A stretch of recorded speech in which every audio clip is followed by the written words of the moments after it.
ناظرین، آپ دیکھ رہے ہیں PSA ڈیجیٹل اور میں ہوں مسکان۔ آپ کو بہت ہی اہم خبر سے آگاہ کیا جا رہا ہے۔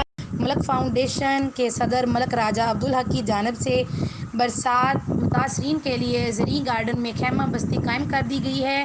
غریب اور متوسط طبقے کے لیے راشن کی تقسیم کا سلسلہ جاری ہے۔ دیکھتے ہیں میر پور خاص سے ذیشان شیخ کی یہ رپورٹ۔ میر پور خاص میں ملک فاؤنڈیشن کے صدر راجہ عبدالحق کی قیادت میں زرعی گارڈن میر پور خاص میں خیمہ بستی کا قیام کیا گیا۔ خیمہ بستی سیلاب متاثرین لوگوں کے لیے لگائی گئی، جس میں 100 سے زائد فیملی کا بندوبست کیا گیا ہے۔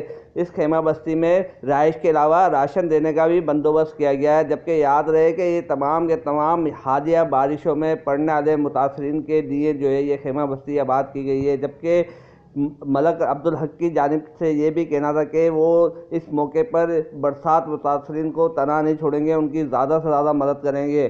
جبکہ نہیں اس حوالے سے ظاہر ہونا چاہیے، لیکن ایک پہلو تو ایک دوسرا پہلو جب ہم دیکھتے ہیں کہ کہتے ہیں کہ آپ کم از کم آپ کے آنے سے کچھ ظاہر ہونے سے کچھ نہ کچھ اور لوگ بھی جو ہے وہ اس اویئرنیس کے طور پہ جو ہے کچھ نہ کچھ جذبہ پیدا ہو جاتا ہے، وہ بھی سامنے کچھ آ جاتے ہیں۔ تو حالانکہ میں بھی آج نواز بھائی کو تو میں نے کہا تھا میں بھجوا دیتا ہوں، آپ رہنے دیں۔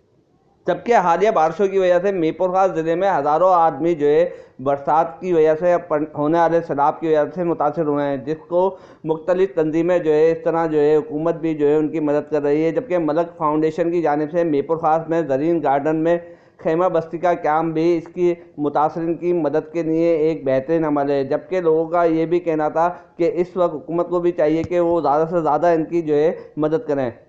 کیمرامین ٹیم کے ساتھ ذیشان شیخ، میر پور خاص۔